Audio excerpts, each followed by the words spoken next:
So basically in the group tonight we have some Cinemagic staff. I see Joan, I see Nathan, all those guys are there. We also have some BFI filmmakers. So you met some of the BFI crew last year. We've got a new cohort this year. We have some young jury members. We have some actors. We have some people who took part in the Dublin Boot Camp. And we have some people who are completely new to Cinemagic and this is their first event. So yeah, you've picked a good one. First event. So you're their first event, which isn't too shabby. But we're delighted to have you here, Saoirse. You're someone who needs no introduction at all. Your award, your BAFTA, Oscar nominee trail is very strong, and you know your work speaks for itself. And we're so honoured to have you as a patron, and we really do appreciate you taking your time to do this, because you know you've been a big advocate for Cinemagic for a number of years, probably from I think you were about 11, which is mad. Yeah. So it's great to have you involved, because I'm sure you understand where these young people are, you understand how intimidating the industry can be, but you understand how wonderful it can be. So it's great to have you here for your insight and experience. Well, I think it's such an exciting time to, in particular, be an Irish filmmaker as well. I feel like we've made such massive waves over the last few years, so I feel like it's a really exciting time to see young people getting into it, you know. I was wondering, from your own personal experience, do you find directors easier to work with or more understanding if they have a strong background in acting? Yeah, I mean, I was only speaking to somebody about this yesterday, a writer, and I was saying that, like, because I'd love to direct as well, like you, and she was asking me, like, why is it that so many actors sort of end up going into that after a certain amount of time of being an actor. And I kind of compare it to like a footballer who eventually becomes like the manager of their club. You know, they've spent so much one-on-one time and so much sort of collaboration time with this leader who they've looked up to and they've learned so much from. And for actors, you know, you're hopefully gone from one thing to the next and just kind of soaking up everything you can from everyone. And you do get to a certain point where you kind of go, oh no, I really want to try this myself now, and I really want to use what I've absorbed and actually really have more creative control over what I'm doing, you know. And yeah, I've definitely found, obviously with like Greta Gerwig especially, she's incredibly sensitive to actors and how different they all are and what they all might need, and sort of being in tune with that in a way that there are brilliant directors who also have that ability, who have never acted before or who maybe did it a very long time ago and haven't done it since. But in general, it has been a very special experience working with ex-actors or actors who are directing as well. Just because, you know, to live in the mind of an actor, if you aren't one, it's very difficult to understand the sort of complexes that you can have about, you know, being in front of a camera or being on stage. Or like, there's a friend of mine that always has a complex about like walking through doors. He just doesn't know what to do, and it like really freaks him out. And I've gone through stages as well, especially when I was doing Brooklyn, where I was, and I had never felt this way, but completely felt crippled with fear by the presence of a camera, and I had never had that before in my life. So I think when you've gone through something like that, or just know the ups and downs of being an actor, you're incredibly sensitive to especially young people and new actors coming onto a set. You know, you want to make sure that they feel as safe as possible. But I was wondering, who's been your favourite makeup artist that you've had to work with in the very early mornings that makeup artists meet actors? Who's been the nicest that you've been around, or just the most fun and bubbly? They really do become your family. I mean, Morna Ferguson, who was the HOD on Brooklyn, who's from the north, I don't know what I would have done without her on that. I honestly think, because I was like 19, 20, I had just left home, I was just all over the place when I was doing that, and it felt like so much pressure to try, not that anyone was putting pressure on me, but just the pressure of, you know, leading an Irish film that was about something that was so important to the Irish nation. I was so like terrified, and Morna just like, she was incredible. Like she just kind of kept me together. I know that sounds dramatic, but she really did. So she is definitely one of the most special people I've ever worked with, regardless of her being a makeup artist or not. Jenny Sherkor is amazing, who's, I'm sure you've heard about her. She's considered one of the best in the world. She's got like 6 Oscars or something. Ivana Primoratz, who I have worked with now on Atonement, Hannah, and Ammonite, which Kate Winslet is in, and she works with Kate on everything. She works with Keira Knightley on everything, and she's incredible. And she was actually a trainee, started out as a trainee for Jenny Sherkor, and worked her way up. So I think that the people that I've loved the most have definitely been the ones who like started out, you know, cleaning brushes, making the tea, which is how, you know, every makeup artist starts off. And yeah, they're wonderful. But I've worked with really, really brilliant women who just work like all the hours that God sends, and they're brilliant. It is one of the earliest and latest jobs. You stay on set the whole time and doing touch-ups and things, and I've heard that they kind of become therapists, acting coaches throughout the whole thing. Absolutely. Women of many trades. Yeah, and also the makeup girls tend to, there's only like a few, mainly guys will do hair, but they get, I feel like I can say this, but they get rushed a lot, and like it's it's interesting to see like the dynamics on set and sort of who doesn't get rushed and who does. So you kind of have to have a bit of a thick skin as well, you know, because you're going to have a lot of people being like, I mean, what's she even doing? You know, we're trying to get rid of those people on set, but it's still definitely a thing. But like, you know, you'll be getting to work with like prosthetics as well, which is so That's the thing I'm interested in, is hopefully prosthetics. I do love the sort of more normal hair and makeup, but it's the really freaky stuff. Yeah. It's more fun. I was actually going to ask you another question. Just what's been your favourite makeup look that you've had done to you or that you've seen on set? Because I know you were in Mary Queen of Scots, and Margot Robbie's makeup was really cool. I tried to recreate it, but it didn't go great, but it was still really fun. So what's one of your favourite makeup looks that you've seen on set? I mean, Margot's one was amazing, and that was Jenny who did that with the prosthetics team. She sort of oversaw that.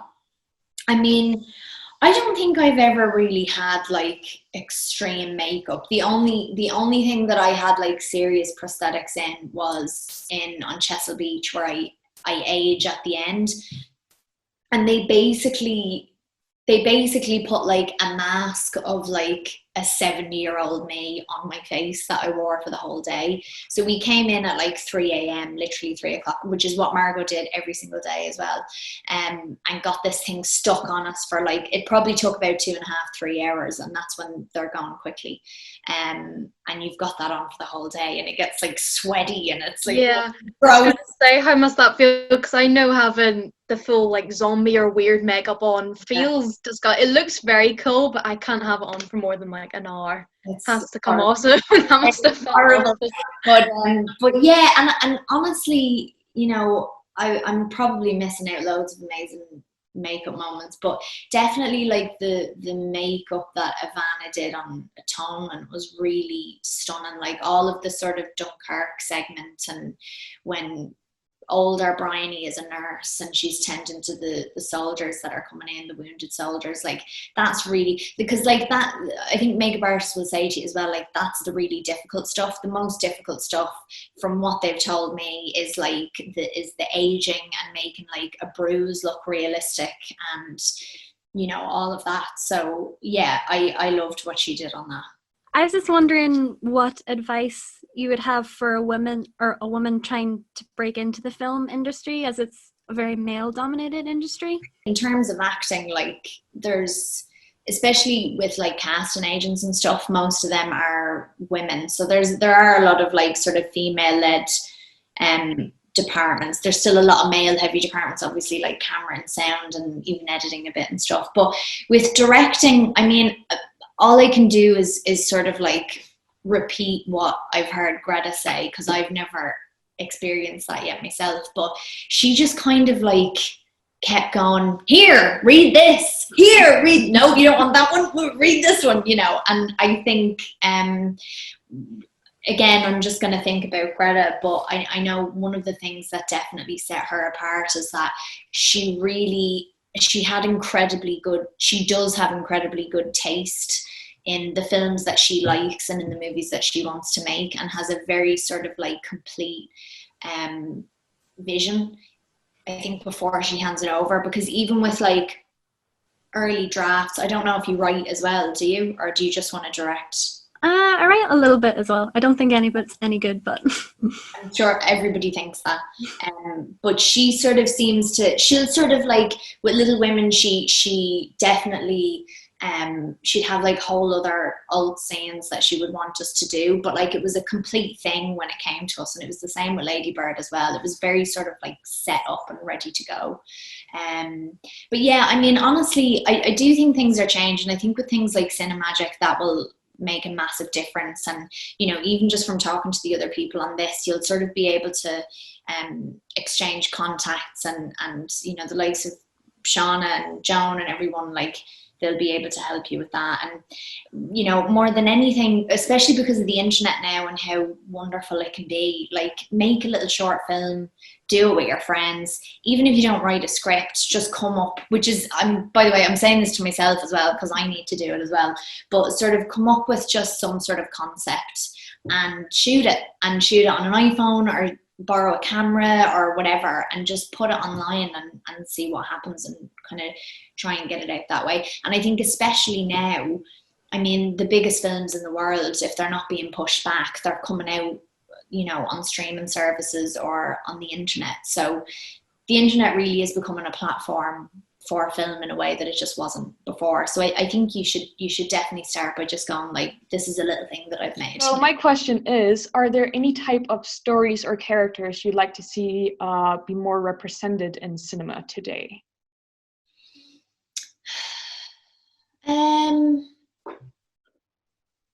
I think one of the relationships that I definitely want to see more of, just because it's something that's been so sort of instrumental in my life, is the mother-child relationship, and how sort of one can teach the other quite a bit. I really love that, and I love the sort of, I don't know, just the simplicity of that relationship, and also like how hard it is, and for both people, depending on what age they're at. And so I would quite like to see more of that. I mean, you know, one of the things that as a white woman that I'm looking out for is just, and I only say that because it's not as difficult for me as it would be for someone from, you know, an ethnic minority or someone who has a disability or whatever. But I think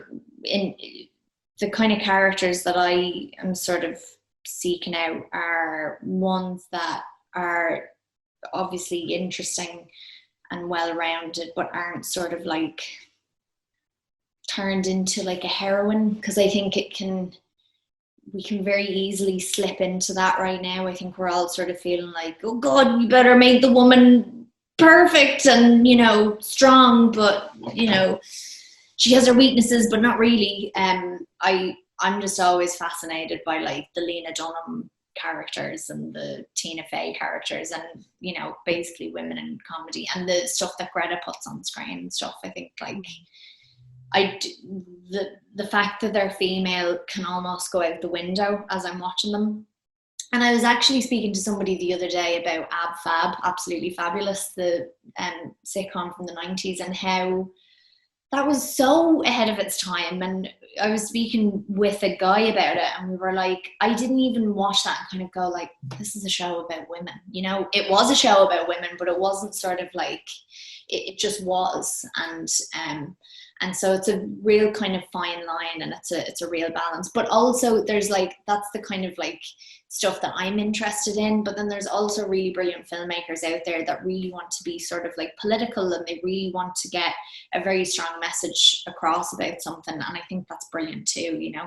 So it's just kind of about finding what you like. But yeah, I think definitely for me, the relationship between parent and child, I would like to see a bit more. I have one more question. I think it relates to quite a lot of people in this chat, which is just if you have any words of encouragement you can give young filmmakers and actors trying to have their work noticed right now. I mean, listen, it's, as I was saying, it's such a weird time right now for, you know, a first time filmmaker up to like James Bond. It's like it's so wild, and it's very kind of unpredictable. And I do think in terms of like success, it's just not something that you can predict, and you don't know when it's going to happen. And the one thing, regardless of what you do in filmmaking, is just always kind of ask yourself the question, like, do I love this? And is it fun? Because sometimes people can, you know, it should be important, but people can get like quite serious about it. And like, it's a fun thing that we're doing. We're telling stories and we're pretending to be other people, and we're going, oh, why don't we do this thing? And oh, that's a really good idea. And, you know, whatever. So I think that's really important. I also think, I know that I'm getting to a stage now, and people close to me are too, where we've been working for, you know, 10, 15 years, and we really, really just want to make stuff with our mates, and we want to make stuff with people that we trust and who we know will push us and not just go, yeah, that's a great idea, or not let us in the door like we were talking about a while ago. So I think there is something quite nice as well about like having your troupe as you go into that world, you know what I mean? So like if you've got writing partners or directors you want to work with, or an actor that you want to write a script around, like I think that's a really good way to go about it, because, you know, at the end of the day, it's such a sort of fickle, the industry side of it is so unbelievably fickle. And if you can have people that when you're working with them, you can go like, I know you're going to tell me the truth, then that's kind of what it's all about. And that'll keep you coming back for more as well, I think. In my opinion, you've taken on an eclectic mix of roles, and as someone who's a writer, my question is, what is it about a script that makes you want to get involved and take on a certain character? I mean, it's hard to answer because it's sort of almost something that you can't pinpoint. It's kind of like when you meet someone that you just really click with, and you're like, I don't know what it is, but this just like, there's like a chemistry that has happened, and it works, and it kind of fits. I mean, you know, there was an actor who worked with a friend of mine, because it changes like as you go on, I think, the reason why you want to do something. And she has been acting for a very long time. And she said to my friend, like, you know, sometimes you're going to want to do a job because you'd kill to do that job, and it's like the best thing you've ever read. Sometimes you just want to get out of the house and you want to get away from your kids, and sometimes you're bored, and sometimes, you know, you'll do it for money or whatever. And so the reasons can change, and there's sort of no shame in whichever one of those reasons it is. But I think when I read a script, if it's something that I really love, I guess what it's doing is it's offering me something that maybe I haven't done before, or it's something that I haven't quite like ventured into, whether it's like the genre or how the structure of the story is sort of fixed. Like if it's told in quite an unusual way, or it's just kind of fresh, that'll get my attention. I mean, you know, at the end of the day, if the character itself isn't interesting, it could be in an absolutely amazing film. There's been things like that before that have come to me, and they've been in, you know, really brilliant movies that have done really well, but the role wasn't something that kind of inspired me at all. And I've said in other Cinemagic Q&As before that I've sort of like, my heart has sort of made up my mind for me before my brain has, because I'll know as I'm reading a script, if I just have to read the scene out loud, like as I'm going, I can't just sort of read it in my brain, but I have to speak out the words, that it's something that I really want to do. So that seems to, whenever I do that, I'm like, oh, I must want to do this one. My question for you is I'm a big fan of Wes Anderson, and I loved you in the Grand Budapest Hotel. What is it like working with a director who, his scripts are really, really interesting, and I know they're very detailed. Like, what is it like working with a director who's so like visual and very detailed in the way he wants to shoot, or like just how is it working with Wes Anderson? It's like nothing else I've ever experienced. He's even got sort of like more detailed, because I did a couple of days on the French Dispatch as well, which I think is being pushed. I don't know when it's being pushed to next year or something. Oh, no.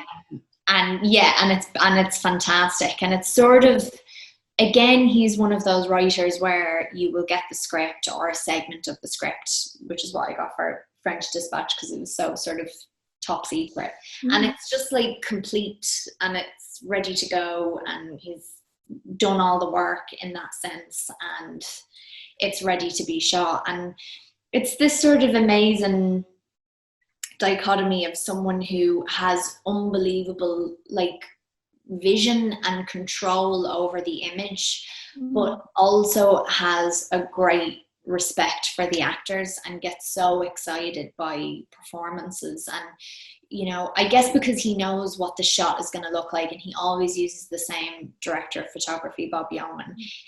He usually doesn't look at the monitor, so he'll just sort of sit on an apple box and he'll watch it all happen right in front of him. So he's sort of got this element of like a theater director as well. Like, he wants to be in the room with you, and he kind of, with Wes, it almost feels like he writes these worlds because he wants to be in these worlds himself. Like, he wants to sort of like he comes from whatever world he's created for whichever film it is, you know. Yeah. And it's just great. Like, I remember at the start of Grand Budapest Hotel, I hadn't done my first day yet, and the day that I got there, Tilda Swinton was leaving, and she was getting her prosthetics off in the makeup room, and I just didn't, because I've like seen everyone act in his movies and it's so specific, and I was like, how do you do that though without it looking like crap, basically? And I asked her that. I was like, how do you act for Wes? Like, how do you do that kind of acting, because it's like its own style? And she said that it's sort of like following a sheet of music. Like, it's incredibly musical. It's very much about like the sound and very specific movements that he'll do, in the way almost like a conductor would. Like, you'll sort of, everything's very sharp and precise, Measured, yeah. And I don't know, you kind of just find your way into it. And another thing I really like about Wes is that he creates this sort of like very strange otherworldly world, but because in general the dialogue is quite quick, it somehow makes it very natural as well, and very sort of underplayed from the actors. And I found that really interesting. Like, when I started to do it, because I was speaking so quickly, like the only note he ever gave me was do it faster. And I found that sort of underplayed like the madness of the world. Yeah. So that was quite cool. Because this is another thing that I have now about not as much script writing or the text in script, but like how that translates into a performance. And I think probably from working with Greta, mainly because she, especially with Little Women, like a lot of it was overlapped for us, and it was written that way, like a play. So we had all the dashes to know when to come in, and that felt more natural to me than anything else that I've done, because, you know, it's this weird state that you're in as an actor where you're incredibly aware of what you're doing, because you have to make creative choices as you go, like in real time.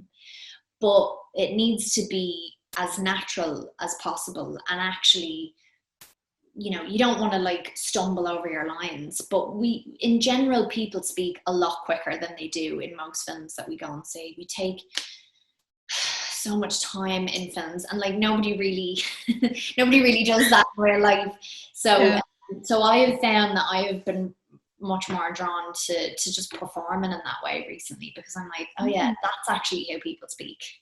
I'm really curious to know, what character have you played that you felt the most similar to, or one that you've wished you were more similar to? Like, I would love to be like Jo. I would love to be like Jo March. And Same. I think, yeah, it was funny because up until Little Women, and Greta and I both said this, like, Lady Bird was the girl we wanted to be when we were younger. But no, I think Jo, as a literary character, I think of her as real. She's essentially Louisa. She's just fire. And like, I've never had more fun playing a character than I had with her. I just felt like, you know, the possibilities were endless. And that was also because Greta made me feel like that.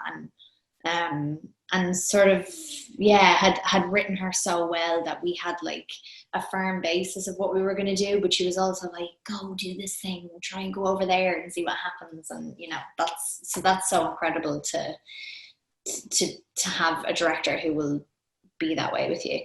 I think there's definitely, there's a bit of Lady Bird and there's a bit of Jo in me, but I also think like this is also to answer the question earlier about like what comes out of a script that makes you want to do it, is that I think it's purely selfish why you want to play a character or be in a certain film. And it's kind of, for me as well, it's because like the character is allowing you to do something that maybe you wouldn't do in your own life, or allowing you to bring out a part of yourself that maybe you wouldn't usually when it's just you being yourself.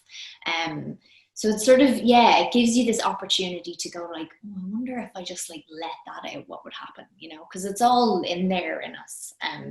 So I guess that, yeah, that's what I like about playing characters like Jo, especially. She was so sort of messy and we were actually quite similar, very stubborn and headstrong and stuff. And yeah, I loved that. I was also curious, what's a film that makes you cry every time you watch it? You're not going to expect this, but every time I watch Dirty Dancing, I cry. Because it's something that I've grown up watching, and it's such a beautiful message. And I love Jennifer Grey so much, and Patrick Swayze, but I love Jennifer Grey as like a leading lady, and how smart she is in it, and how much he like adores her, and they're not going to end up together and all that sort of stuff. So that always makes me cry. I've only watched it once, but I watched The Souvenir for the first time recently, and I was just in bits. And Honey Boy, I don't know if you've seen Shia LaBeouf's Honey Boy. Oh yeah, that probably broke me more than any other film I've ever watched. That was quite hard to watch.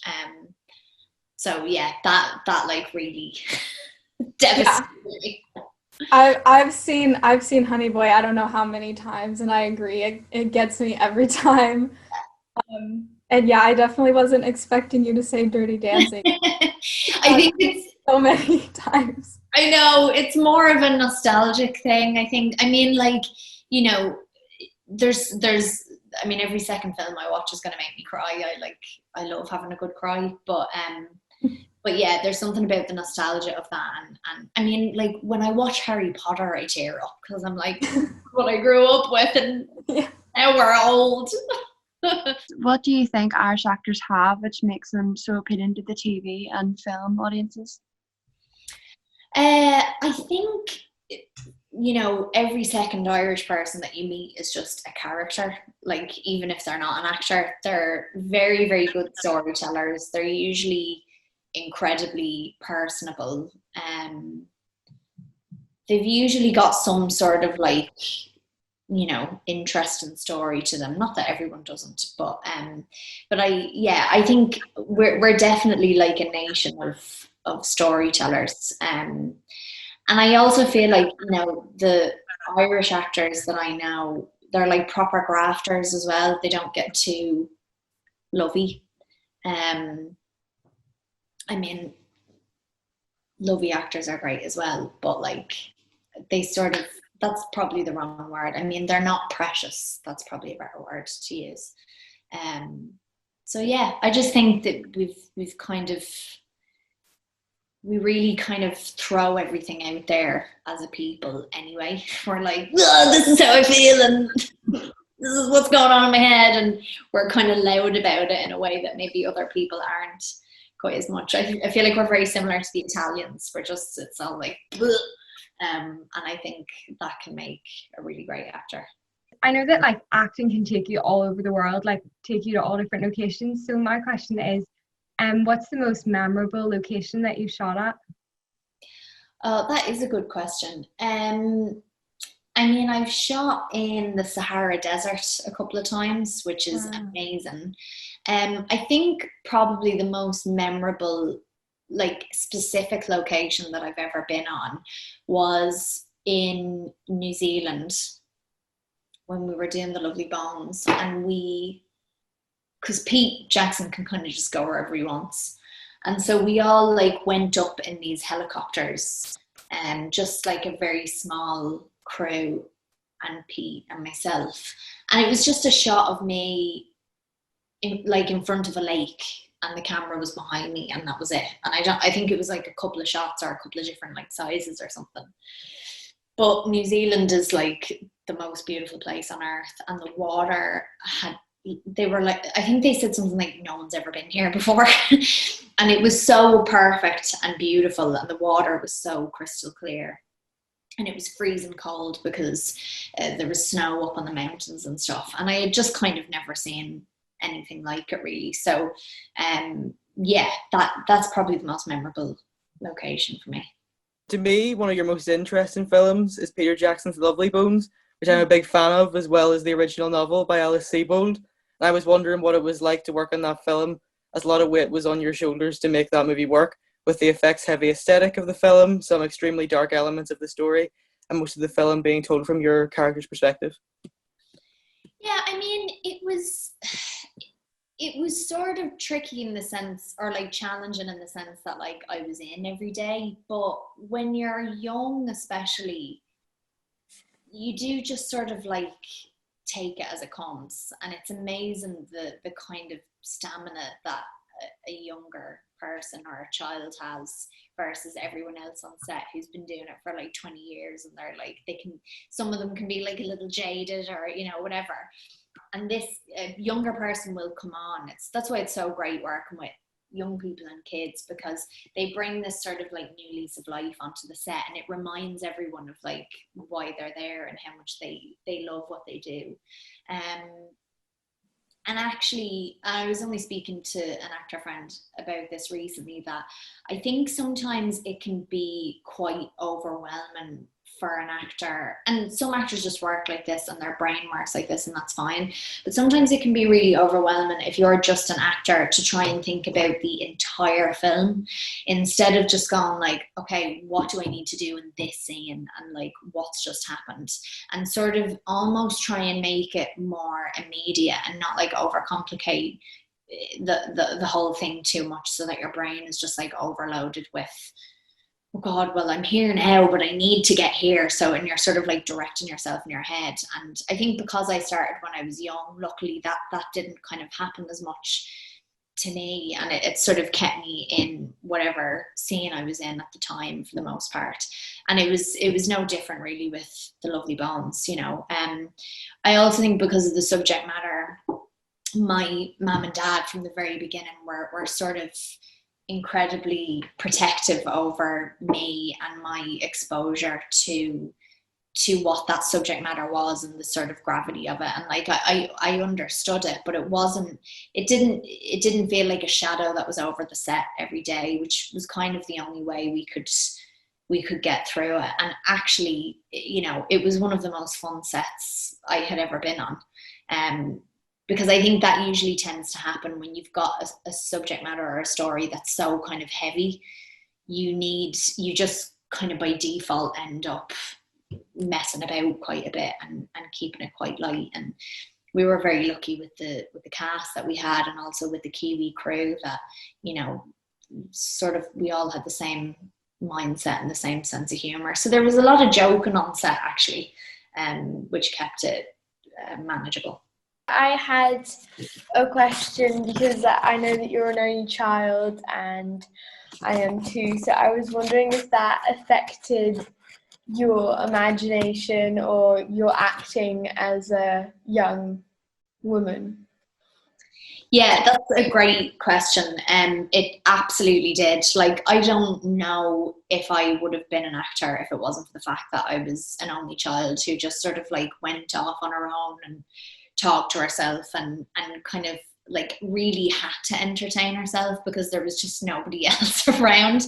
I was also, you know, I'm sure like you as well, Velva, I was surrounded by a lot of grown-ups, a lot of people that were older than me, and I was very lucky that I was surrounded by actors from an early age because my dad started in theatre when I was only a baby. So I was around like a lot of actors that are just like big kids themselves and really sort of embraced me and encouraged me to be creative and imaginative and all the rest of it. But I mean, it sounds silly, but I think like, you know, dolls and toys and sort of like taking something and like giving it life is no different to acting or directing or even writing really. And even like cinematography, because you'll sort of like set them all up and you'll go, okay, that looks good. Like I used to do that all the time. So yeah, I think that's played a huge part in me becoming an actor, definitely. How long did it take to learn all the combat sequences during the fight scenes, and did you just sustain any injuries? I didn't sustain any injury. The only real injury I got, which wasn't because of a stunt, was there was a shot that we did in like a van, and I think it's right before the big container park scene, and I run out of the van that the family are in or something like that.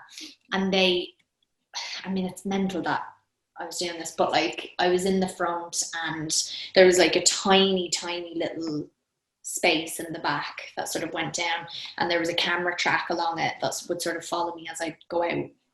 So I sort of had to like flip over the chair, over the seat, and then like run at top speed and then like get out of the way of the camera truck, and my knee just went like straight into the track, like the edge of the track.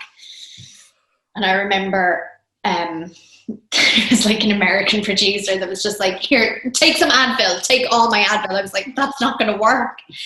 And it didn't. And we actually, I don't think I could shoot for like an hour or two because I couldn't walk on it.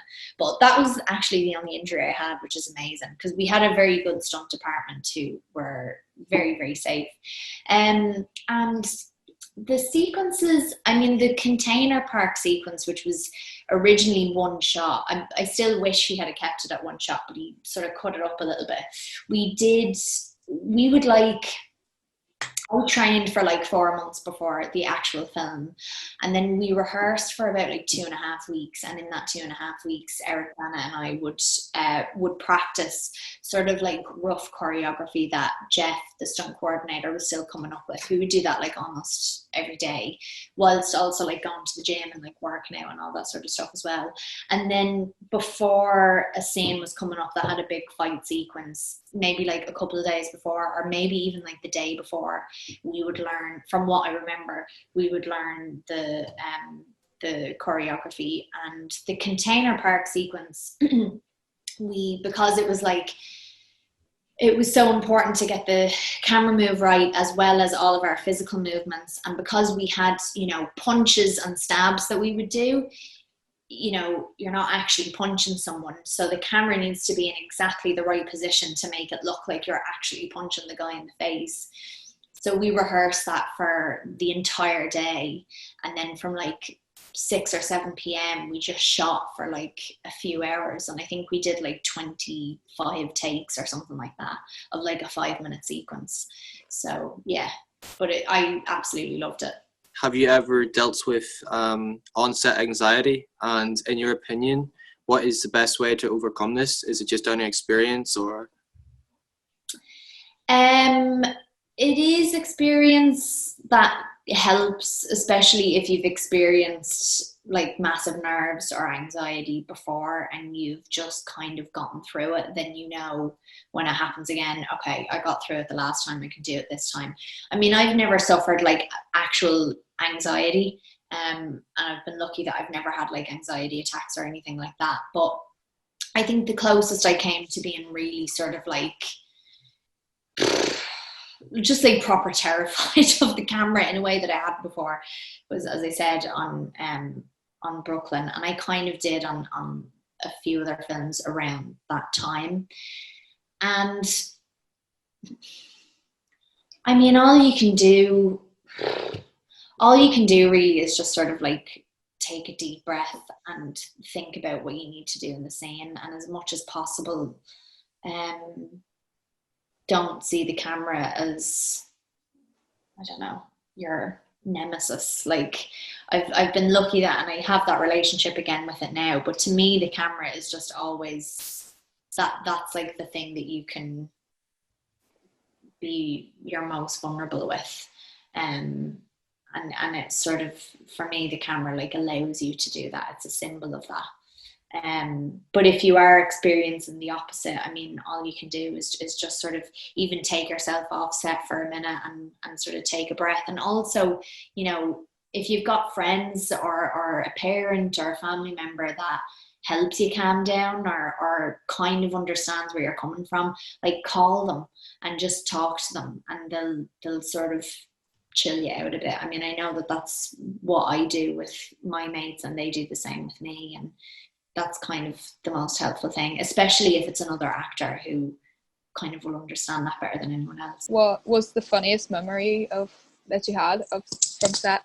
I mean, speaking of Hannah, I do remember like Eric and I, we had, because he was like the Hulk and stuff, and so we had like done all this training and practice for our, you know, big stunt scenes and stuff, and we would do them and we'd be like, yeah, I think that went really well. Yeah, I think it did too. And then the AD would be like, okay, let's bring the stunt doubles in now. And we'd be like, but we've trained so that you didn't need to do that. And then they'd bring in these stunt doubles and they were like a million times better than us. And like, so I always found that really funny that we had like worked really hard and we were like, we've nailed this. And then they were like, okay, can we bring the actual fighters in now? But yeah, I don't know. I mean, there's like funny stuff that happens all the time. I don't know, I can't really think. I probably had the most fun ever on Mary Queen of Scots because I was with 4 really brilliant girls, and Ismail, who played Rizzio, and Jack Loudon and Ginny McCardle, and just these really fun people to be around. So that's probably the most fun I've had on set, just like singing to Spice Girls while everyone's trying to set up for a Scottish court scene. So yeah. I just wanted to ask, you know, is there anybody like on set or part of the production team that you rely on a lot or like enjoy working with the most that you'd maybe want to, you know, learn more about their role? That's a very good question as well. I mean, I probably get the closest, apart from the director, if, you know, the director's cool, which they usually are. I probably get the closest to hair and makeup, just because I'm with them all the time and they're this close. Well, not now, but usually they're this close to your face, and they, like, when you think about it, they're like touching you all the time. So it's a very sort of like a very intimate relationship. But also I've just always really been drawn to the camera, even though I do not know the ins and outs of it at all. I know very little, but I'm very drawn to the sort of machine of the thing. And since I was a kid, and actually I think a lot of actors who have been doing this since they were a kid will tell you this. I know, like, even Jodie Foster was the same when she was younger, that you just sort of like, you know, you'll sit on the stool and you'll look through the viewfinder, and when everyone shot on film, you'd help them clean the gate and make sure there was no hair in the gate and stuff. And I always really loved hanging out with the camera guys. So yeah, but I've also, you know, and this sort of ties into the actor turned director thing, I think especially if you act when you're young, like every department is sort of your family, and they look after you. So you have such a respect for sound and costume and production design and what everyone does, and it just means that hopefully if you go into directing one day, you really do have a real sort of affection for everyone, instead of just like knowing that they have to be there. My question was, I would really like to know, as an Irish actress, how did you get your first acting job? Because it's quite hard. Like in Ireland, it's not really the movie country. No, it's not. I mean, it's sort of, for me, my dad's an actor, so I kind of had a connection to it in that way, and had grown up gone on to film sets and stuff. I had never done drama school or anything like that, but when I was at a certain age, I went for an audition for something, and then I didn't get it, but then went for an audition for something else. So his agent kind of took care of me, and that's kind of how that started for me. And I also met casting agents then, like John and Ross Hubbard, who have been sort of like the trailblazers for Irish film for a very long time. So there were a lot, and then also very early on, once that kind of started, it was John and Ross Hubbard that gave me my first film, and I was American in that. And the dialect coach that I worked with on that, who's a brilliant dialect coach, who works with Keira Knightley all the time, was then doing Atonement, and basically got me an audition for Atonement, because I was completely wrong for it. Physically didn't look right. Bryony should have looked like you, actually. She should have had brown hair, and she shouldn't have looked anything like me at all. And I was Irish, and so there was a few people along the way that went, oh, you know who you should see. But I think if you don't, kind of like a mixed match, you kind of went everywhere at the start, yeah, absolutely. And it really does just take one person to go, oh, there was this girl that came in actually, and she was really good. That's why it's so important that when you go in for auditions, or you do audition tests or whatever, you be prepared, and you really try and show them what you can do, because they will remember the girl that came in, and about her. But I would say, if you don't have any connection to film at all, I do really think that things like Cinemagic and Bow Street are a really great place to just sort of meet people, because Bow Street in Dublin, it was created by filmmakers, and they have Q&As all the time with filmmakers, and cool. And she's a director who's working now, and so that's definitely a good way to start. One of the things I would say, if you've got an agent, or if you're looking for an agent or whatever, if you're going to send in a show reel or something, and this is in regards audition tapes for all the actors listening as well. One of the things that I know definitely kind of got results for me, and sort of made casting agents or directors or producers go, is instead of just kind of going, hi, I'm so-and-so, and I'm this age, and I'm this height, and here's my scene, actually, show them who you are. And if you're in your mum and dad's house, go out into your garden and go, hey, yeah, this is me, oh, this is my dog, and this is where I live, I'm in the countryside, or I'm in Dublin, or whatever, and just sort of give them a sense, just a few seconds of who you are, and then they'll see your scene, and they'll see you shift. And I think that's also really, really effective, but also what you're doing right now by just being on stage and stuff. I know it's not film, but you're getting the juices flowing, and you're acting. That's the main thing, and sort of you're young, and you'll find your way in. There's so many people that you're going to meet along the way, but the fact that you're already on stage and you're acting is brilliant. The question I have is, how did you prepare to play the role of Charlotte in Amaranth?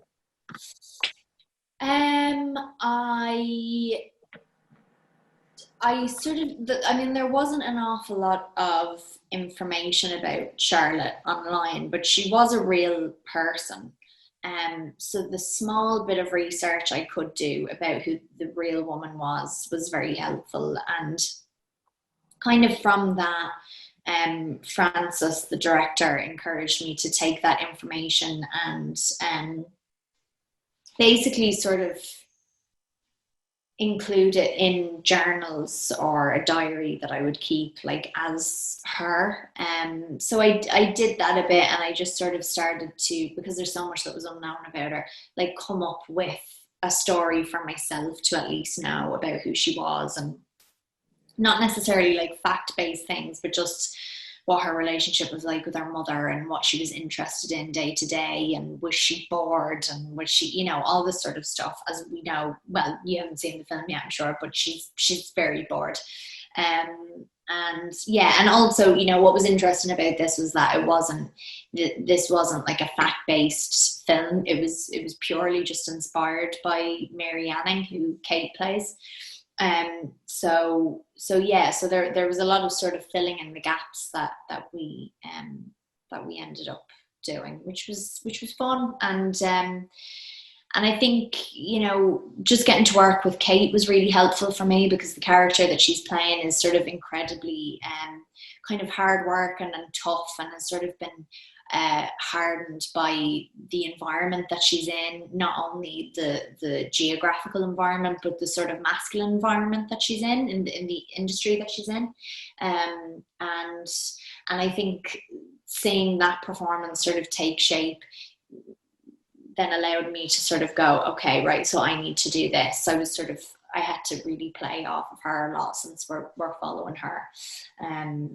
So yeah, and it was also one of the first experiences I had like wearing corsets most of the time, because I'm usually like the tomboy. I'm usually the Jo that, like, you know, takes her bloomers off and like doesn't wear a corset and all that sort of stuff. So I found that actually as a person and as an actor and as someone playing Charlotte incredibly frustrating, that I couldn't move, and I was made to look very sort of jolly, like, you know, that sort of helped as well. I was just wondering if you could give us an insight on your next film, or what you're working on next. I don't think I can say what I'm working on next, actually, because it hasn't been announced. So I can't say, but I am doing something at the start of next year, which is sort of like a big ensemble, really, for the most part. And it's definitely not something that I've done before. So I'm really, really excited about that. And then and then there's a couple of other things. I can't really talk about anything, because it's sort of, because also there's so many projects at the minute that sort of were supposed to happen now, and they're being pushed to like maybe April, maybe December of next year. It's a weird time. But yeah, I mean, I haven't worked since Ammonite, so if I go back to work in January, February, it will have been like a year and a half since I've worked, which is mad. What do you find more challenging? Would it be more sort of live action movies, like say Brooklyn, Little Women, or Hannah even? Or I even saw that you did I think the English dubbed voice for Arrietty in the movie Arrietty. What do you think would be more challenging for you? That's interesting, actually, because I did find Arrietty quite difficult, because it's not even just like doing voiceover or narration for a movie that you're going to watch. Because it's for an animation, everything has to be, and because it's Studio Ghibli as well, it has to be so kind of heightened and like, I don't know, what do you want to do now? And I had never done anything like that before, and that felt like so strange for me to like push myself that much in terms of like what I was doing vocally, you know. I was like, oh god, it feels so big, but it's what you need to do when it's just your voice. So I actually did find that really tricky. You know, I mean, it obviously doesn't compare, because it was like a week's work, and something like Brooklyn is, you know, 2.5 months of your life or whatever. I still think Brooklyn is one of the trickiest jobs I've done. Definitely the most rewarding, one of the most rewarding. But yeah, just because of the time in my life that I was doing it in, it was sort of like, yeah, it was very like overwhelming. Saoirse, thank you so much for coming along this evening and doing this, and thank you so much to all you amazing young filmmakers who asked such fantastic questions. And can I just say, like, you really did. That was honestly some of the best questions I've ever gotten, and you guys like clearly really want to do this, and you're really serious about it, and like it's just honestly, it was really lovely talking to you though. Thanks for watching, and don't forget to subscribe.